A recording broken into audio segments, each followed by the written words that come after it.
Aruba conoce solamente dos dumps legal para tirar sushi. Uno está Gavilán y otro está Suna Parquitan Boss. Ahora resulta que Gavilán queda será como que es aquí a llena y Mr. busca otra alternativa mirando que Parquitan Boss tampoco tiene lugar más. Aruba tem alrededor de 30 dump ilegal, que é um problema grande para nosso meio ambiente. Agora, dump na Gavilán, que é um dia único, dois dump não legal na Aruba, mas será que será? Kung também hasi com essa aqui, e que solução está bem pronto, tá a pergunta não principal. Storplaats na Gavilán, que está storplaats toch para uma temporada popular, com bom manejo de DOA. Último ano ela passa bom de manejo de ser limar na onda com muito particularmente tipo de sushi na lo que nós chamamos bouw en sloop afval, com terreno afval, de sobre trabalho de roçamento, sociedade não está bem, ora que pick-up não é ploegen não está trabalhando para o governo, tá corta rama banda de carretera não, tudo isso não é tipo de sushi não que agora permite para ribar na Gavilán. Consequência tá com de tempo relativamente curtico de aqui a llena. La llena de tal forma que o Ministério agora decidiu para stop a operação na sítio aí e consequentemente em verdade está sentindo necessidade de apontar lugar novo onde o tipo de desperdício aqui Ministério vai. Dump novo está de suma importância, como que não é o único outro dump legal na Aruba, esta é uma Parquitan Boss.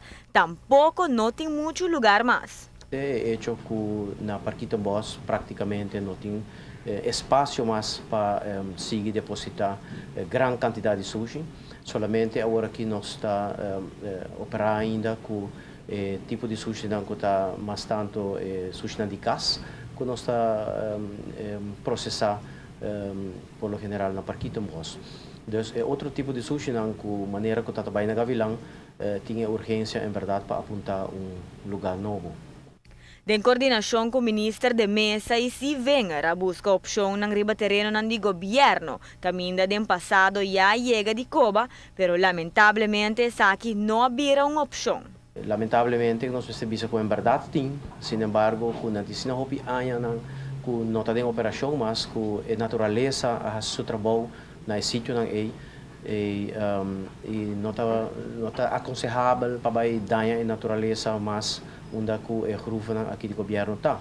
Esse é um aspecto e de dois aspectos tá que a grande maioria de gruva aí no governo, mesmo aí em Cuba, não está em trânsito de roi não e não está aconselhável para conseguir não dor que não está em lá que nós sabíamos trânsito de roi não que chega de não facilmente. Consequentemente, agora o governo vai over na o grupo de trabalho vai over na estudia e possibilidade de terreno privado. Depois com a mira aspecto ng maneira durabilidade, acessibilidade, locação e aspecto ng ambiental de Ecobanang aqui, três opções bem para adiante, de qual a raia na final uno que cumpre com todo critério. Essa aí abira agora é gruva que tem na Sabadinha Bau e essa aí abira agora é gruva com qual o grupo de trabalho aconselha o governo para ser convênio que donha não para de forma aí por realizar o processo de fazer uso de lugar não para depositar isso na inerto maneira nós chamamos. Para Notícia Buenochi, Aishel Simon. O Ministério busca que passa aqui acaba que da firma para o Ministério se venha de pronto le reunir para um plano de execução. E então aqui lo queda controlar para Selimar e espera que turcos queda bom de controle e segundo lei como que no passado sucedeu incidente bastante grave ainda que não queda resolver entre outros de Gavilán. Então aqui agora lo mais centro de nos isla e que seguro não se não quer trazer nenhuma inseguridade na aqui não.